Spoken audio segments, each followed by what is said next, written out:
he's asked if you could all please, for health and safety reasons, try and control yourselves and refrain from getting up on the tables and chairs at the end of my speech during the standing ovation, please, because it'd be much appreciated. Right then. Ladies and gentlemen, for those of you who don't know me, my name's Jeff, and on behalf of Barry and Sam, I'd like to thank you all for attending this beautiful ceremony today. Let me just say how honoured I was to have been chosen to be a best man on this very special occasion, and how grateful I was to have been chosen to speak at such a joyous occasion. Unfortunately, though, those feelings have now gone out the window as I stand here in front of you all shitting myself. And it's typical because it's the first time Barry's ever paid for a meal and I was too nervous to eat it. Right, I'd like to begin by saying, Sam, you look absolutely stunning today. And Barry, you just look stunned. No, seriously, Bat, you do look very smart indeed. Even though you have just copied what I'm wearing.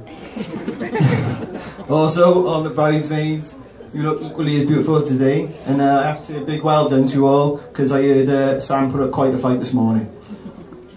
And also, all the guests, you all look equally as great, as you've all scrubbed up quite well. So when it comes to writing the speech, I wasn't sure of the material, although most of it I've had to edit, throw away, burn, and hand over to the police to help with their inquiries, but this is what's left over. So. In time-honoured tradition, I'm going to do my very best to give Barry the most uncomfortable 5 minutes of his life. And just for the record, Sam, the most uncomfortable 5 minutes of your life will be coming later on tonight, courtesy of Barry.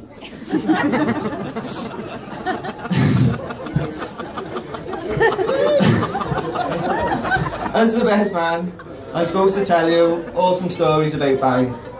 I looked up his date of birth to see if there was any exciting events that took place on that day, but there was nothing.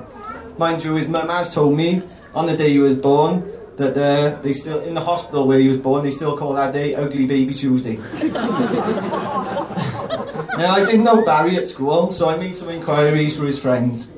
They all said he was a bit of a slow developer. When he started primary school, he was different from all the other 5-year-olds. He was 13.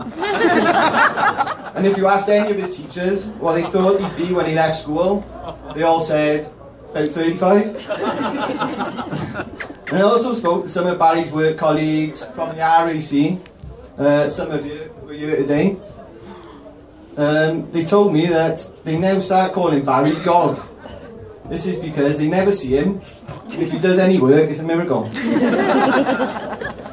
Now, I also wish I had some stories to tell you about how me and Barry would go out enjoying drunken nights at football matches, which would result in me sending him home in a taxi, which would usually be followed from a text by Sam about half hour later, asking what I've done to Barry, because he's now asleep on the bathroom floor, clinging to the toilet and being sick.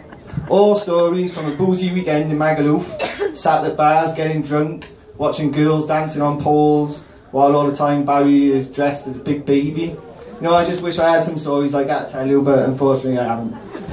But I have got some great photos on my phone if you want to look later. I mustn't forget, Barry's also asked me to say a big thank you to MasterCard and Visa, without whom none of this today would have been possible. I really do mean it when I say the bride and groom will be in their debt forever. And talking of MasterCard and Visa, Barry recently had his credit card stolen, but he decided not to report it to the police because the thief was spending less than Sam.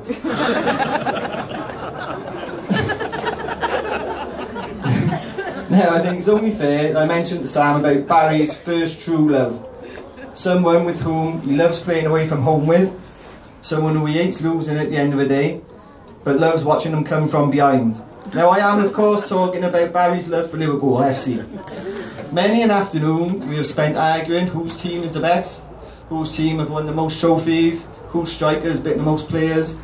But Sam, you'll be pleased to hear that Barry has assured me that now you're man and wife, you will no longer waste any more of your money on going to watch them. Or would you even dream of arranging your honeymoon a few days later next week just so we can go to Swansea away on Monday night? You would never dream of doing that, Sam, okay? And I'm only joking, he's not doing it because he can't get tickets. Right. So I've also come up with some marital advice for the happy couple. I'm not sure if I'm the best person to be dishing out the advice, but here's a few words of wisdom for you both. Right, firstly, Barry. Set out the ground rules, establish who's the boss, and then do everything she says. Married life can be compared to football. You need to be fully committed every week and make sure that you score every Saturday. Sam, a bit of advice for you. A man is like a tiled floor. Lay it right the first time and you can walk all over it for years. Marriage is like a deck of cards. In the beginning, all you need is 2 hearts and a diamond. But by the end, you wish you had a club and a spade. And back, there are 3 words you must never forget. You're right, darling. Right. Now, to keep your lovely new wife happy, Ba, you're going to have to start performing a bit better in the kitchen. Can you just stand up for me a minute, Ba? 2 minutes? Thank you. So, to help you on your way, I've got a few things to get you started. Firstly, you've got these lovely gloves to put on for when you're doing the washing up. You'll notice, Ba, that they come in your favourite colour. Beautiful.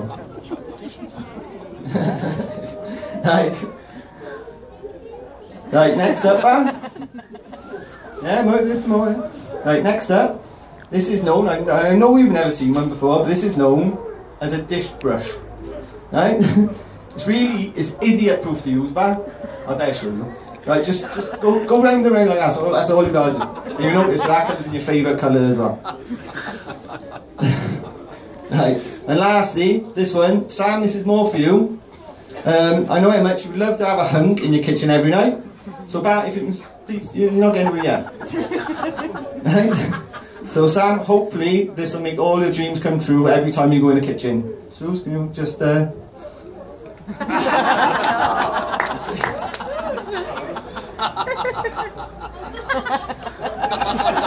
Any good, Sam? Hey, eyes off him, ladies. He's married. He's married.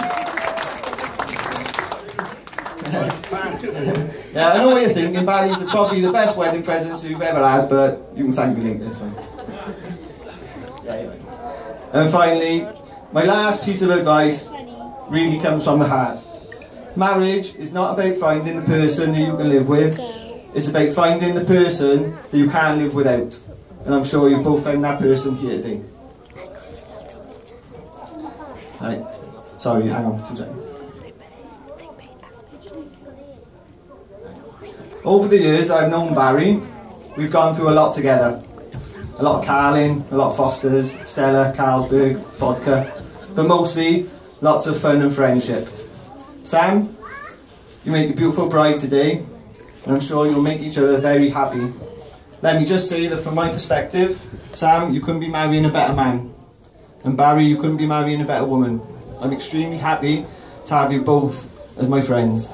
And I know that however things change, and whatever fate rolls your way, you'll make the most of everything you have.